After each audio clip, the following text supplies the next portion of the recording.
നല്ല ആവി പറക്കുന്ന ബീഫ് കറല. നമുക്ക് എളുപ്പത്തിൽ ഉണ്ടാക്കുന്ന ഈ ബീഫ് കറല റെസിപ്പിയിലേക്ക് കിടക്കാം. നമ്മൾ സവാള, പച്ചമുളക് ഇതെല്ലാം ഇട്ട് വഴറ്റുന്നുണ്ട്. സവാള പെട്ടെന്ന് വഴന്ന് കിട്ടാനുള്ള എളുപ്പമാർഗ്ഗമാണ് കുറച്ച് ഉപ്പ് നമുക്ക് ഇതിലിട്ട് കൊടുക്കാം. ഈ ഉപ്പ് നമുക്കിത് വരെ ഇട്ട് കഴിഞ്ഞാൽ സവാള പെട്ടെന്ന് വഴന്ന് കിട്ടും. അപ്പോൾ നമുക്ക് അതിനകത്ത് കറിവേപ്പില ഇടാം. നമ്മുടെ സവാളയൊക്കെ ഇത്തിരി വഴന്നായിട്ടുണ്ട്, ഇച്ചിരി ചുമന്ന പോലെ ആയിട്ടുണ്ട്. ഇനി നമുക്ക് ഇടാനുള്ളത് ഇഞ്ചി നമ്മൾ പേസ്റ്റ് ആക്കി വെച്ചിട്ടുണ്ട്. ഈ ഇഞ്ചി നമുക്ക് ഇടാം. അതുപോലെ തന്നെ വെളുത്തുള്ളിയും കൂടെ കൂട്ടിച്ചേർത്തുള്ള പേസ്റ്റാണ്. നമ്മൾ വഴറ്റാൻ വെച്ചേക്കുന്ന ഇഞ്ചി, പച്ചമുളക് പേസ്റ്റ്, ഇതൊക്കെ ഇട്ട പേസ്റ്റ് ഉണ്ടല്ലോ, അതുപോലെ വഴന്നിട്ടുണ്ട്. ഇതിലേക്ക് നമുക്ക് ഇനിയിപ്പോൾ നമുക്ക് 1/2 കിലോ ബീഫല്ലേ ഉള്ളൂ. നമ്മളൊരു അര സ്പൂണ് കാശ്മീരി ചില്ലി ഇടുന്നുണ്ട്. ഇളക്കുക.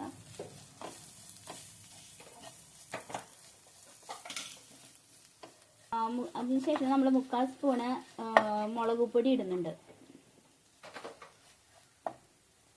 മല്ലിപ്പൊടിയാണ് അടുത്ത് നമ്മൾ ഇടാൻ പോണത്. അതൊരു 1 സ്പൂൺ മല്ലിപ്പൊടി ഇട്ടിട്ടുണ്ട്. മഞ്ഞൾപ്പൊടി ഒരു 1/4 സ്പൂണ് മഞ്ഞൾപ്പൊടിയും കൂടി നമുക്ക് ഇടാം. നന്നായിട്ട് ഒന്ന് വഴറ്റി കൊടുക്കാം.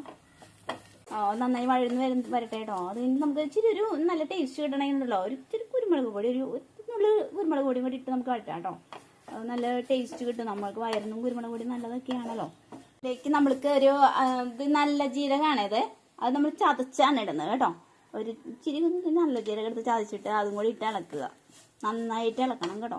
നമുക്ക് അടിപൊളി റെസിപ്പിയാണിത്. നിങ്ങളെല്ലാവരും പരീക്ഷിച്ച് നോക്കിക്കോ, നല്ലതാണ്. ഏത് വിരുന്നുകാർക്ക് വേണമെങ്കിൽ കൊടുക്കാം. അപ്പോൾ ഇത് നന്നായി വഴറ്റുക.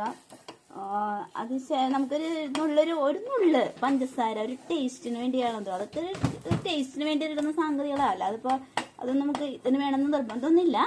നമ്മൾ പുതിയ ഓരോ കണ്ടുപിടുത്തങ്ങളും പരീക്ഷണങ്ങളും എന്ന് പറഞ്ഞ പോലെ തന്നെ ഒരു നുള്ളത് കേട്ടോ, ഒരു നുള്ള് പഞ്ചസാര കേട്ടോ ഇട്ടിട്ടുണ്ട്. അതിനിട്ട് നമുക്ക് ഇളക്കുക.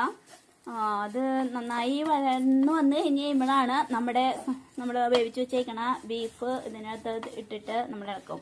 ഇപ്പോൾ ഒന്നുകൂടെ ആയിക്കോട്ടെ. ബീഫ് ബെറലയ്ക്ക് വേണ്ടിയിട്ടേക്കുന്ന 1/2 കിലോ ബീഫാണ്. ഞങ്ങൾ വീട്ടിൽ ഒത്തിരി പേരൊന്നുമില്ല, ഞങ്ങൾ കുറച്ച് പേരേ ഉള്ളൂ. അപ്പോൾ അതിൽ നമ്മളിപ്പോൾ ഇഞ്ചി, പച്ചമുളക്, വേപ്പില, കുറച്ച് മഞ്ഞൾപ്പൊടിയൊക്കെ ഇട്ടിട്ട് 1/2 കിലോ ബീഫ് നമ്മൾ വേവിച്ച് വെച്ചേക്കണ ബീഫാട്ടോ. അപ്പോൾ നന്നായി വഴന്നിട്ടുണ്ട് കേട്ടോ. നമുക്ക് ഇനിയിപ്പം എരിവ് കൂടുതൽ വേണ്ടിയവർക്ക് 1 സ്പൂണ് വേണമെങ്കിൽ നമുക്ക് മുളക് പൊടി ഇടാം. കുരുമുളക് പൊടിയും കൂടി ഇട്ടിട്ട് നമുക്ക് ഒത്തിരി ഇത് വേണ്ടാത്തതുകൊണ്ടാണ് നമ്മൾ 1/2 സ്പൂണ് മുളക് പൊടിയൊക്കെ ഇട്ടേണ്ടത്. ഇനി നന്നായിട്ട് ബീഫ് ഇത് ഇട്ടിട്ട് നന്നായി ഇളക്കുക. നന്നായി ഇളക്കി വെക്കുക. നമുക്ക് നന്നായിട്ട് എല്ലാ കഷ്ണങ്ങളിലും ഈ നമ്മുടെ അരപ്പ് പിടിക്കത്തക്ക വിധത്തിൽ നന്നായി ഇളക്കണേ. നന്നായി ഇളകട്ടെ. ഈ സമയത്ത് നമുക്ക് എന്തെങ്കിലും ടേസ്റ്റ് നോക്കിയിട്ട് എന്തെങ്കിലും കുറവ് പൊടികളോ ഉപ്പോ മുളക് ഇട്ടുണ്ട് ആവശ്യത്തിന്. ഉപ്പ് കുറവുണ്ടെങ്കിൽ ഉപ്പിടാം. ഇതിപ്പോൾ നന്നായി തിളപ്പിക്കണം കേട്ടോ. നല്ല ഇട്ടിട്ട് ഒന്ന് തിളപ്പിക്കണം. നമുക്ക് ഏറ്റവും അവസാനം നമുക്കൊരു ഇച്ചിരി ഒരു 1/2 സ്പൂണ് ഗരം മസാലയും കൂടി ഇട്ട് കൊടുക്കാം. അതിൻ്റെ ടേസ്റ്റ് ഒന്ന് കിട്ടാൻ, മസാല ടേസ്റ്റ് ഒന്ന് കിട്ടാൻ വേണ്ടിയിട്ടാണ് 1/2 സ്പൂൺ ഗരം മസാല ഇട്ടിട്ടുണ്ട്. നന്നായി തിളപ്പിച്ച് ഇളക്കി നമുക്ക് അതിനെ തിളപ്പിച്ചെടുക്കാം. അപ്പം നമ്മുടെ ബീഫ് ബെറല സെറ്റായിട്ടുണ്ട്. നിങ്ങളൊന്ന് ട്രൈ ചെയ്യണം. അതേ തിളച്ച് നന്നായിട്ട്. ഇനി നമുക്കതിനെ ഓഫ് ചെയ്ത് നമുക്കിത് എന്തിനു വേണമെങ്കിലും ചോറിനോ നമുക്ക് അപ്പത്തിനോ എന്തിനു വേണമെങ്കിലും ഉപയോഗിക്കാം കേട്ടോ. അതിന് ബെറല ആയതുകൊണ്ട് കുഴപ്പമൊന്നുമില്ല, ഡ്രൈ അല്ലല്ലോ. അപ്പോൾ നമുക്ക് ചാറുണ്ട്, എന്നാൽ ഒത്തിരി ചാറല്ല. അപ്പോൾ നിങ്ങളൊന്ന് പരീക്ഷിച്ച് നോക്കും. നല്ല അടിപൊളിയാണ്, നല്ല ടേസ്റ്റ് ഉണ്ട്. അടിപൊളി സാധനമാണ്, എളുപ്പത്തിൽ ഉണ്ടാക്കാൻ പറ്റുന്നതാണ്. നിങ്ങൾക്ക് എല്ലാവർക്കും ചെയ്യാൻ പറ്റുന്ന റെസിപ്പിയാണ്. നിങ്ങളൊന്ന് പരീക്ഷിച്ച് നോക്കണം കേട്ടോ. Thank you.